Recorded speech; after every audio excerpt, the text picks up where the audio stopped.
There's a moment after everything falls apart when the pain stops screaming. Not because it's gone, but because it's finished doing its job. That's the moment I missed. Because I thought the collapse was the attack. It wasn't. The collapse was the setup.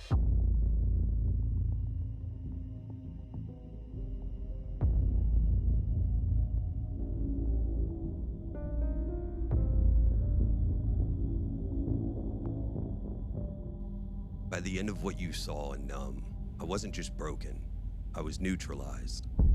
No money, no home, no reputation, no custody, no legal leverage, no clarity. I kept asking myself one question. How did everything disappear so fast? And for a long time, I answered it the wrong way. I told myself it was just bad decisions, bad luck, bad timing, a bad marriage, broken system. But those explanations never sat right, because things didn't just go wrong, they went precisely wrong. Here's what I didn't understand yet. Chaos is noisy, but traps are quiet. A trap doesn't rush you, it waits. And when I finally slowed down enough to look back, I saw something that chilled me. The same sequence that destroyed my parents' marriage was playing out in mine. Not similar outcomes, the same order. Provision first, distance next, isolation after that, then accusation, then financial collapse, then separation from my children. Different people, same playbook. That's when it hit me. This wasn't random. This was patterned.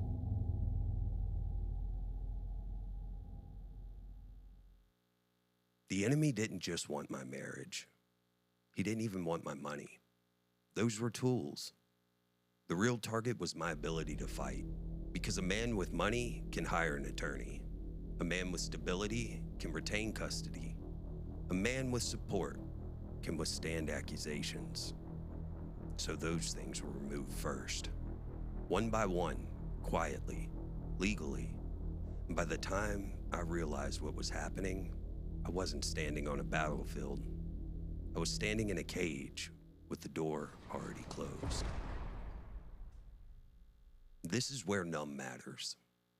Because none of this works unless the target goes numb. A man who feels deeply will fight. A man who sees clearly will resist. So before the trap could close, something had to happen inside me. I had to stop feeling, stop questioning. I had to stop noticing inconsistencies. I had to accept explanations that didn't actually explain anything. That's what numbness does. It doesn't kill you.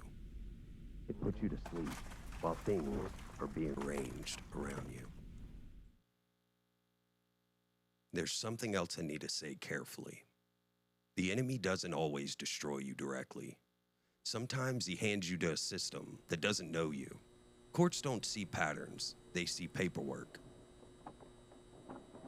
Banks don't see intent, they see balances.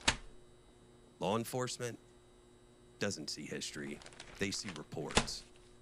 And once you're framed the right way, truth doesn't matter anymore, perception does. That's not bitterness, that's reality. And reality is what finally woke me up.